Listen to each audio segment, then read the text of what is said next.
Welcome to the V Twin Life. Another milepost as we're going down the highway, talk with people who just enjoy motorcycles and why the heck we enjoy life on two wheels. V Twin Life is brought to you by Crash In Clothing, better known as Crash Inc. across the World Wide Web. Man, these guys got a lot of great products. Brad is a dealer for many places. You guys can check him out. Great guy out of the Pacific Northwest down in Dallas, Oregon. So if you need something, man, hit up Crash Inc. They got what you need. And we can't forget Wild Ass.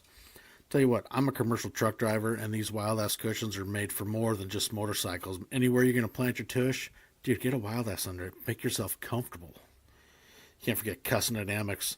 You want to put some great lights in your bike. You want to be seen. You want to see what you're doing at night. Hey, check out Custom Dynamics. They got a lot of great stuff. Hey, can't forget Mateer Motorcycle Lawyers. These guys aren't just attorneys, but these are guys that ride. You get in an accident, you need some help, get a hold of Mateer. These guys are great. So, that being said, ladies and gentlemen, let's get into another milepost of the V Twin Life. Hey, what is going on, everybody? Welcome back to another Sunday. Tonight we got milepost 163 with Mark Wright out of Oklahoma. Getting down there in the central United States. Hey, thanks for taking time out of Sunday and coming to hang out, Mark.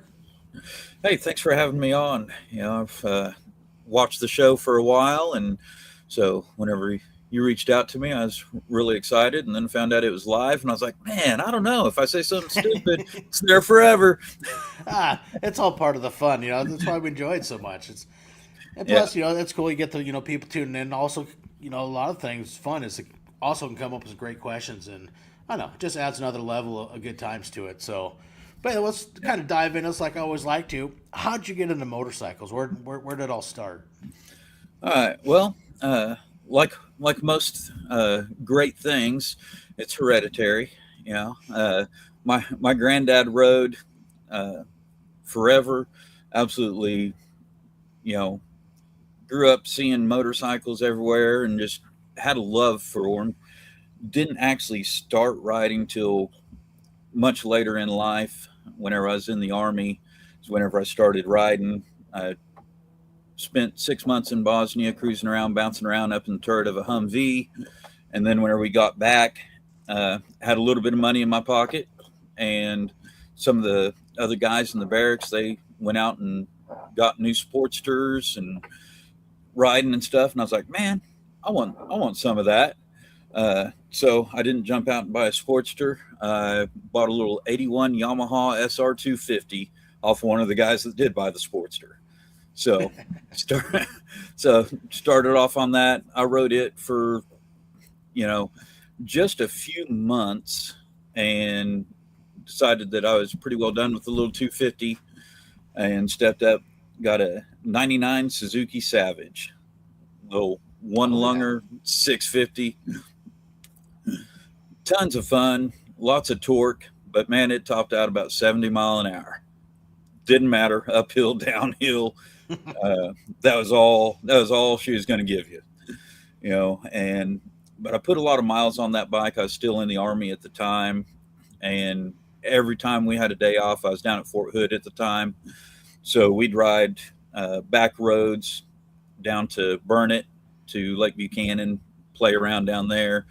So put a lot of miles on that bike, and then in 2000, opportunity came up, and I bought a '82 lowrider off of a tattoo artist friend of mine.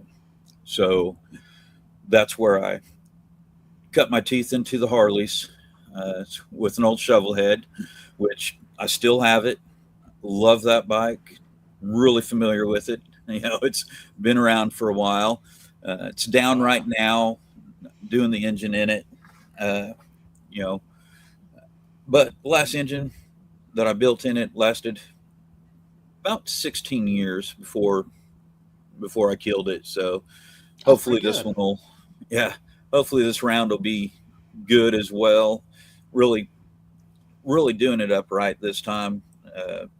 Balanced the bottom end out really well. So it should be a really good runner. So I'm looking forward to getting it back on the road. Uh, but while I had that, moved back up here to Oklahoma and added a Triumph Daytona 675 to the mix. which it's a little sport bike. Oh Lots of fun. Had a blast on that, and I decided that I would never be responsible enough to own that motorcycle. yeah. Yeah, so naturally, it it had to go, and I was starting to get involved with doing some motorcycle ministry stuff, and knew I was going to be traveling around, getting out more. So wanted something for a little bit longer haul. So I ended up with a '98 Electric Glide and rode that for 8 years. But one thing that sport bike did for me is really spoiled me to how a motorcycle should handle. um, And Valid. so that Electric Glide, even though I rode it for 8 years, did everything I could to stiffen up the chassis on it. Race tech front end. I went through that whole thing. Just never could get it to handle the way I wanted. Uh, Rebuilt the engine, got it running like the top. I absolutely loved the way that bike ran. Uh, but started looking, expanding my horizons a little bit, and settled into a 2012 BMW 1200 RT.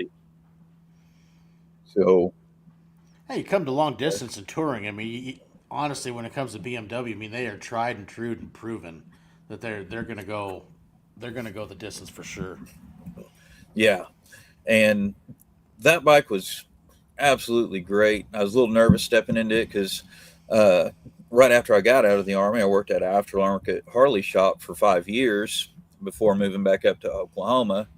So I was stepping away from bikes that I didn't have to rely on anybody for anything, and stepping into something that I didn't know about. So that was a big step, and that bike had 72,000 miles on it whenever I got it, and whenever I traded it in, uh, about 4 or 5 years later, it was up to, I think I had 130,000 on it, and never really gave me any real issues. So it did the job. It did good. You know, but Nice. then I traded it in on a 2012 Goldwing. Uh, Oddly enough, I traded my BMW in for a Goldwing at the Indian dealership in Oklahoma City. So, which, hey, shameless plug for them. They do make some good deals over there. So, uh, pretty good people to work with, for sure. Uh, and rode that uh, Goldwing at 23,000 miles on it whenever I got it, and uh, then see, I had it for I think 3 4 years.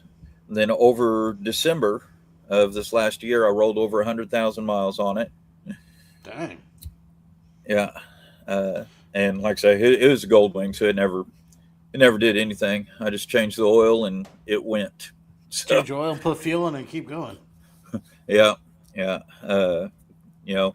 But I, oddly enough, whenever it comes to the whole motorcycle mystique and everything, you could say that the only thing the Goldwing lacked was character. It just Okay. did what it was supposed to do, and that was Yeah. it. I'm well, it's a great ride. You can go anywhere. You don't have to worry about it breaking down or nothing. But it just didn't have the character. And coming from riding older Harleys, uh, and even that BMW, that BMW, that boxer engine, that thing, it's got character. You know, uh, the Goldwing, Yeah. it was given a job and it just does its job. you know, But uh, again, yeah, I mean, it's a bike that you can take off and go anywhere, and they're going to yep, go. They've yep, been around for quite a absolutely, while, and they definitely proved themselves as a great platform and a great touring bike. yep. And it's not to say that I'll never have one again. You know, uh, but last year, part of the campaign that I was doing last year, our church had started doing some work and donating towards efforts in the fight against human trafficking. And so last year, I threw a little challenge out to myself and set up a little deal, Bikers Against Trafficking. And so I set up a challenge. So I did one saddle sore every month for the calendar year 2025. Uh, and that proved to be a lot of fun. I enjoyed it. My wife agreed to that it was a good idea for me to do that. So that was instant permission to once a month go on 1,000-mile ride. So I'm like, man, this is working out. It's working out good, you know. So that was good. And really, the rides were the easiest part of it. The hardest part was as soon as we started getting around summertime, being involved in the motorcycle community, there's so many events and so much going on. It became really hard to actually dedicate a Saturday a month where it's like, hey, this Saturday, it's going to be an all-dayer. I'm out of the loop. Can't do anything else. This is what I'm doing. So logistics became harder than the actual rides were. So when you're starting your saddle stores, I got a question for you. Yeah. What's your preferred time that you like to start? Are you like, mid-morning guy, early morning? Because everybody has their, I don't want to say, I guess in a way, style or just preference of how they like to get going on it. Yeah. Well, I like early mornings. Okay. Yeah, me too. Because my normal day through the week starts at 4:30 in the morning. So whenever I'm headed out to a saddle store, I just get up a little earlier, and I like to leave out between 3:30, 4 o'clock in the morning. And a lot of that has to do, there's a lot of logistics involved too. If I'm headed south from where I'm at, I got to go through Oklahoma City. If I'm going to blaze down the highway for a little bit, I try not to just live on the interstate, except for whenever you're in central Oklahoma. Whenever I'm headed out, I just want to get as far out as I can, as quick as I can, because there's nothing here. It's just straight shot everywhere from where I'm at.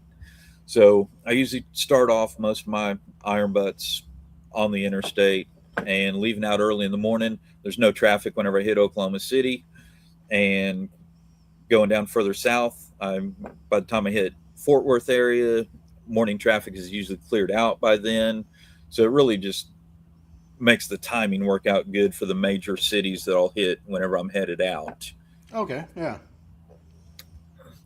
And it gets me home earlier.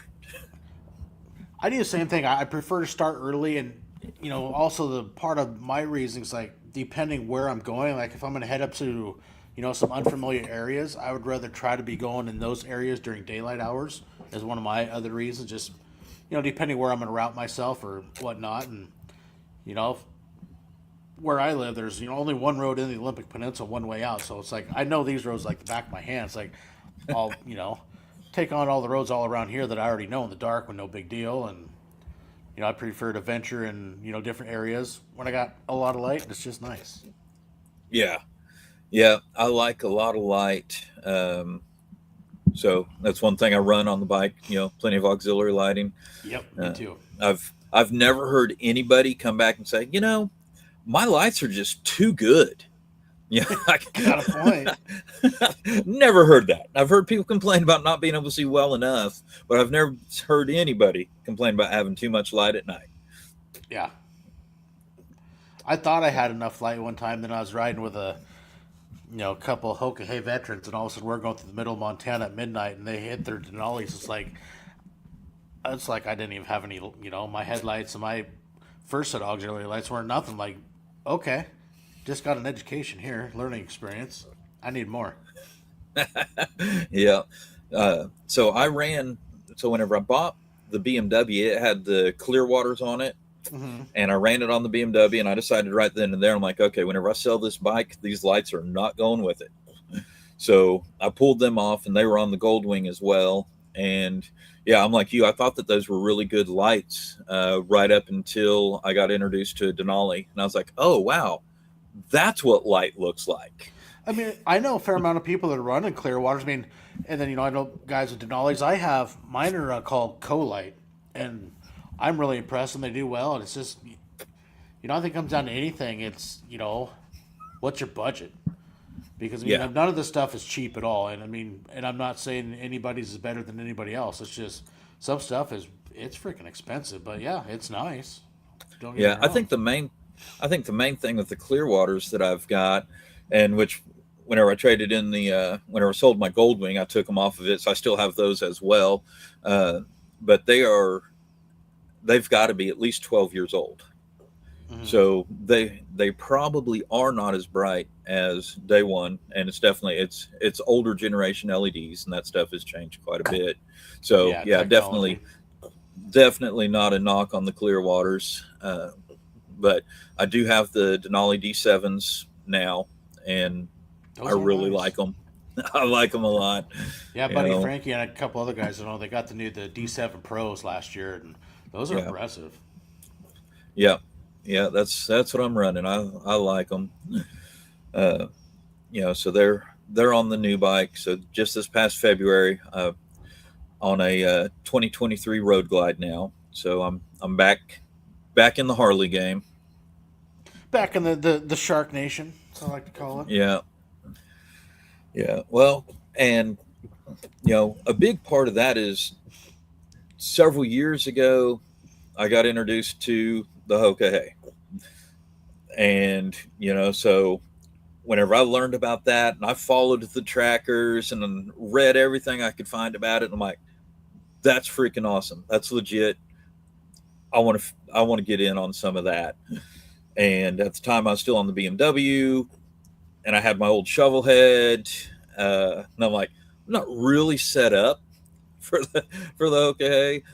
I know it could be done on the old shovel. Hyde did it on his pan head last time around. Uh, Kudos to Hyde. Uh, but I think on my first one out, like, yeah, I don't want, because depending on how everything goes, I'm kind of aiming at 2028 is what I'm going to shoot for to try to get in, and I don't want to not be able to complete the challenge due to a mechanical failure. Yeah, And I no, I looked at that get that. shovel head, and I'm like, man, it'd be cool. It'd be cool, no I actually doubt. got some good stories about that. Like I said, shout out to Hyde, who was actually up at my house last week and got a good time hanging out, sitting around the fires, having a few wobbly pops with him, and we did some riding last Sunday. So now Hyde is a super good dude, man. I love that guy. Yeah, and so as I was thinking about Hoka Hay and all this last year coming up, and so this Road King behind me, it's a 95 Road King. It's mine as well. So I'd actually kind of started slowly getting it set up, thinking I'm like, it's newer than it's newer than the shovel. It's got an Evo. I absolutely love the Evo engines. They're great Hmm. engines. So I was actually thinking about setting it up to give the Hoka a shot on it was my plan. But then in earlier this year in February, everything just kind of lined up. Everything came together for me to uh, get on that road glide. So that's where it's at. So that's what I'm gonna use for a first run in the Hoka. If all works out and things line up where I can do another Hoka, then I'll consider dragging the shovel along. You know, give it a Yeah. shot on it. But like, it'd be nice to get one, try to get one under the belt with a, you know, more modern bike, so that Yeah, at so least then it's me. yeah, I think it'll be early next year. The sign up and the registration to go through the whole interview and the vetting process to see if people can get in. It's definitely it's the ultimate adventure. So, but actually, like we Yeah, got people watching here, the Journey10Foundation.org. We've got the banner scrolling across, and of course you're yeah, wearing the T-shirt too. So, how yeah, did you find yourself wanting to get involved with Journey 10? Last week you guys had tuned in. We had Josh Seabolt on. We were talking about that, and you were kind of the other half of the riding team aspect, I guess you could call it. So, yeah. kind of, how'd you get into that? What was the drive for you? Well, like I say, last year I did the deal with Bikers Against Trafficking, which the human trafficking cause, that's still a huge need. That's a horrible deal that's out there that not doesn't get a whole lot of attention. So that's still a really worthy cause and everything. But as Nicole got going with Journey 10 and got that set up, and that's somebody, that's Josh's wife, and they're my best friends in the whole world. I love them to death, and it's right there in our church. And I was like, man, we got somebody right here we got a connection with. They've got a nonprofit just got launched. Like, what can we do to help her out with that and get that rolling? Because just like you talked with Josh during 10 Foundation, it's about raising awareness in the fight against Alzheimer's and dementia. And just about everybody has somebody in their family or knows somebody that has struggled through going through all the stages of Alzheimer's and dementia with a loved one. So, it hits close to home for a lot of people. And, it's just important to be able to try to get out there, raise awareness, let people know, they're not in this alone, uh, and that's something that's real easy mindset to get into anytime you're going through something. You kind of draw in, and a lot of times you can feel like you're the only one going through it, you know. And so we want to Journey 10 Foundation is all about trying to uh, equip churches to be able to help families navigate through, help people get resources, train churches on how they can meet the needs of their congregation when dealing with somebody with Alzheimer's or dementia. Yeah, like I said, once I was looking through, statistic wise and the numbers, it is crazy how many people that affects. Yeah, yeah, it's a horrible disease. We've got a very close friend of ours right now that his wife is going through it, and that was one of the other big deals with wanting to get into, how can we incorporate some motorcycles to support Nicole with the Journey 10 Foundation, because motorcycles, that's obviously something that's near and dear to my heart. And then just helping people out. Nicole's got a huge heart and wants to help people. And then that friend of mine, he rides as well. So I'm like, it was kind of a no brainer. It's like, all right, we got to figure out how to make all this come together. How can we get involved with the motorcycling community and be able to help Nicole out with the Journey 10 and all that. So, talk to Josh, and we kind of just got a little plan formulated. And that little plan, one of our deals is, anytime something comes up, it's, our little saying is, start small, but start now, you know, so we don't have everything hashed out on exactly what it's going to look like. Uh, but we went ahead and said, well, we're going to start now, and we'll kind of figure it out along the way.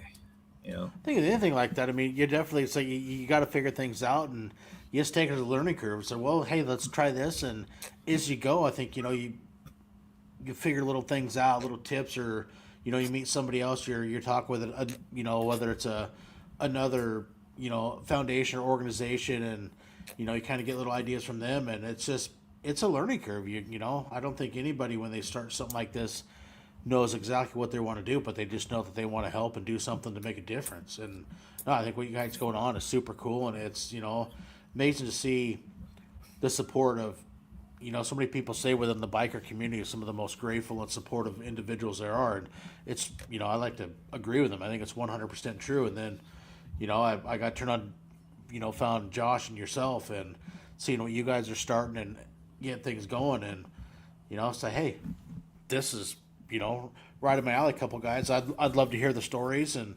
their drive and what they got going on. And hey, if one other person sees this or shares it and it helps somebody else, hey, to me, I feel it's a win. And I'm just honored to help support people and that are doing what you guys are doing. well, I certainly appreciate you giving us the spotlight on this. It's awesome. You know, pretty much, I think most of the long distance riding community tunes into your podcast as well. And uh, there's, I think, pretty much everybody in the long distance community. There's all different sectors within the motorcycling community, but long distance riders, seems like every single one of them, we all got a charity of some sort that's close to our heart. And what I like about it is it doesn't seem to be any competition in it. It's not like Sure. one charity saying, "Oh, mine's better than yours." No, we just, there's something on our heart. We love it, and really good about getting out and supporting each other in uh, whatever events and things like that going on. And it's great to see people just come together for common causes. No, and 100% true. It's like, you think back, even myself, all the individuals I met, and doing the same thing through all the different motorcycling adventures and stuff. Like, you guys got Journey 10. I mean, you can see, if I lean the other way, like for me, it's Mile Monsters. It's do a lot of stuff with them, but there's so many other riders. You go places, and people run for other organizations and charities, but we're all there for the a similar ground, as just want to help people. Yeah, yeah, and that's one of my deals. Is it's one of the biggest things that God has changed in my life. Is I've really gotten to, I just love people. I just want to see people do good. I want to help people uh, any way I can. So with the Journey 10, Nicole is the specialist. Whenever it comes to the Alzheimer's dementia care and all that, she's definitely the brains behind it. But hey, I've got a motorcycle that we've got decaled out looking like a billboard, and I can ride. So there we go. I'm like, I can do that. If you want your name seen, I can definitely do that. And get out and talk about Journey 10 and all that. I I love networking, love meeting new people, and getting to share those experiences. I agree. No, it's very true, and it's cool to see. I'm excited to see the growth of where all this is going to go for you guys. Like, I've talked with Josh Lee even afterwards. Or ideas, and just trying to help brainstorm little ideas. And no, I'm really excited to see the growth. I think you guys are coming on to something, and there's so many. I know you look at the world and everything we got going on, all these new diseases and all this stuff going on, and I don't think I've seen anything, going towards what you guys are doing. Yeah, I don't know for sure if anyone else is Yeah, uh, I don't know either. doing it or not. Uh, but hey, if so, reach out. I'm all about, let's compare notes. Let's see what you got. Yeah, You know, work together for that common cause, that common goal. yeah, absolutely. And so some of the stuff that we want to do, is come up with some things for every rider and every level to be able to get involved with. You know, uh, my heart leans towards the long distance riding. I absolutely love it. Mainly just because I don't have a ton of time, so I got to make all my I got to get all my miles when I can. I don't get to Right. spread it out. So if I got one day, I'm going to try to get as many miles in that one day as I can. You know, uh, Yeah. and contrary to popular belief, you can ride 1,000 miles in a day and still see and do a lot of stuff. That's Truth. I We get hit talked up about all the that time. earlier. Yeah, all the time. People are like, well, you don't even get to see anything doing that. And I'm like, I see a lot more than what you saw on your sofa all weekend. So, there's you can still see a lot. It really doesn't take that long to knock 1,000 miles out. You can still stop by and see the world's largest ball of twine. So you got time. Heck, I mean, you can go fishing, you do all kinds of stuff. I remember when Hopper did his 100,000 to 100 days. He was posting pictures. He was out fishing in the creeks and all kinds of stuff. Yeah, yeah. So all our stuff, it's not going to be all geared towards long distance things. We want to try to come up with some cool, fun stuff for just the average anybody that wants to get involved. Try to come up with stuff to where you can do it just as individual achievement wherever you're at in the country. Hmm. Just be able to set some stuff up and be like, hey, on this day, go out your neck of the woods, whatever, do XYZ. You know, just something to get people moving, get out there, kind of spreading the word, being seen, and having fun with their motorcycles. Yeah, true. Because that's one of the things that I hate to see is, and we all know them. We know somebody that has a motorcycle and it just sits there. It's like, hey, let's get that thing out and ride. You know, Yeah, so get the dust off it, like I did a few weeks ago. I had to get all the dust off from sitting for so long. yeah. Well, you got a good excuse though. You actually have winter up there. Yeah, we were really wet for a while too, with all the rain. But generally, you can go almost year round, except when they start throwing de-ice around. It's like, yeah, I'm done on the highway when there's all that de-icer because it's too corrosive. It Yeah. is nasty stuff. So, what's your plan? What do you got going? Any plans for summer adventures? Uh, well, I don't. I don't plan that far ahead usually. you know, um, with Journey 10, we're going to start trying to organize some stuff and get some stuff rolling there. As far as me personally, I've I've uh, gone down and supported Hopper's run, and I want to do his rally again this year. And currently, I'm doing Mural Madness that Ironman's putting on this year. So been playing around with that. Uh, I did do just this last Friday night.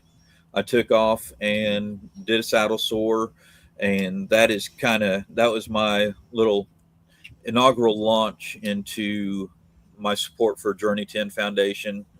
If you're on my Facebook or follow the Bikers Against Trafficking page, I did a little announcement before going out on that run that I was kind of shifting gears, moving from trafficking into working with Journey 10, and went out and got that first iron butt done, with the bike all nice and decaled out. Uh, I didn't I didn't plan my forecast well enough. I went north. I should have went south. Hit Colorado. It is 29 degrees whenever I hit Colorado about 3 o'clock yesterday morning. I was like, man, That's a little cold. uh, yeah. Uh, it's not bad whenever it's been cold and you're kind of accustomed to it, but man, we had a super mild winter, and we've already had days in the 90s here, and we've had some really great weather. So yeah, getting down below freezing was not fun, not even a little bit. But No, it's got her never. done. And I've I have not taken that plunge into heated gear, so I'm yeah, that's just too cold for me. Oh, I've got the heated gear now. I That's haven't gone that far yet. I keep telling oh myself I'm not that old. I don't need that crap yet, but I don't know. I think around days like wouldn't be bad. well, whenever I started off on bikes and everything, just as a broke soldier, I've ran the gambit with trash bags and duct tape to cheap Walmart rain gear that you melt off on your pipes to Army Gore-Tex, which I supported the Army Gore-Tex for a long time. And now I've got climb gear, top and bottom, heated gear. I'm like, it's all about me and my comfort now. Yeah, nothing wrong with that either. Yeah, Yeah, I'm one of the guys. I'll go in layers. That way, I can slowly shed them as I need to. yeah. But one of these days, probably I'll go down that road. Well, I'll tell you, my heated jacket, I've ran it all the way up into 60 degrees just because the heat feels good on my back. Yeah, So it's like, just feels good. Just lean back in the backrest, just like having a little heating pad on your back. So true. Especially from that long distance, just sitting, that long. I bet that is kind of nice. yeah, yeah. So yeah, I'm officially. I would like a heating pad on my back while riding age now, I guess. I hear you, man. I I would too. Actually, the one thing I found for the exact opposite that I figured out, I think it was last year, was coming back from a long run when it's really hot. You ever use biofreeze for like sore muscles? Yep. Tell you what, when it is hot as can be, you throw some biofreeze up on the back of your neck and like top of your shoulders, and then I mean it riding in 100-degree weather, and then the back of your neck and whatnot is just ice cold, and it is Really? feels so nice. That was one of the little hacks I figured out one time. Like, dude, this is really nice. So I keep on little roller bottles, like, because I mean, your neck will sometimes get stiff from the wind, helmet and whatnot, and oh, you throw some biofreeze on the back of it, especially on a warm day, it's a game changer. I will definitely give that a shot. That's awesome. Yeah, I you'll mean, thank me when you do. Trust me. yeah. I mean, I already put pain cream on like it's body lotion, so we're good. Yeah, the biofreeze is next level and hot. Trust me, you'll. Yeah, it's awesome. Yeah, I'll try that out. That sounds like a plan. Yes, sir. Yeah. So, well, shoot, man, I'm got a bunch of stuff going, but I want to say thank you for taking time and coming and hanging out and talking, a little bit more about Journey 10. Is it'd be great. Hopefully, you and Josh get stuff going on. It would be really cool to get both you guys on together. After you get some things and we can Yeah. talk more about it. Maybe we should regroup after summer and see how things are going. Yeah, that sounds awesome. Yeah, we'll like I say, we're gonna work on getting more organized, more of a plan going, and figure out how to help people come along this journey with us. And I think it'll be real good learning experience Yeah. throughout the summer for sure. Oh, I And can get bet. just uh, get out there. We'll definitely keep you up to date on everything we got going on, and you know find ways for you to get involved as well. Hey, I think it'd be fun, but yeah, I definitely want to keep in touch. As your guys' journey goes on and see how all this works out because I think it's really cool what you guys are going on and I'd love to support everybody in what they're doing. So we'll definitely be Yeah, be keeping in touch for sure. yeah, absolutely. Yeah, so really appreciate the opportunity to jump on here, and you know uh, really enjoyed the phone call chats that we've had as well. And Oh, me so too. yeah, Yeah, I think that's part of the fun of it too. It's just it's like the broken record they say of all these is it's fun doing this, but the biggest reward is the friendship that I can honestly say for myself that I get out of every milepost I do is another friend that I've been able to make, and that's what it's all about for me. yeah, that's my favorite thing about the community is just meeting new people, getting out. It's just so much fun. I just uh, just getting out, loving on people, and having a good Exactly. time. Very true, my friend. So, hey, hang around for a minute. So, hey, guys, everybody, thank you for tuning in tonight for Milepost 163. It's crazy, you know, still going and still loving this and still a good time. So, hey, everybody, you guys, ride safe, have fun. Don't forget, check out journey10foundation.org to learn more about what they got going on. And until then, guys, hey, have fun, ride safe. We'll catch you in the crossroad.